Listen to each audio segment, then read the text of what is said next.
redz, ko pa labi slavenie lāči. Ja, nu ne jau lāči kā lāči, bet lāči kā saimniecība, ja?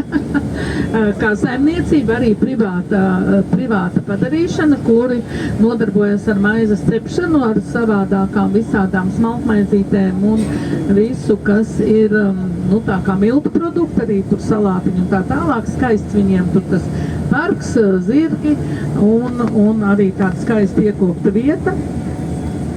Tā kā ir arī tāda iespēja, ka tur kādreiz var apstāties un iepirkt kaut ko garšīgu un padzert kafiju skaistā klusā vietā. Diezgan arī viņš ir nost no ceļa, savi kaut kā 300-500 metri, tā kā pilnīgi pietiekoši, lai jūs varētu paudīt kafiju bez putekļiem.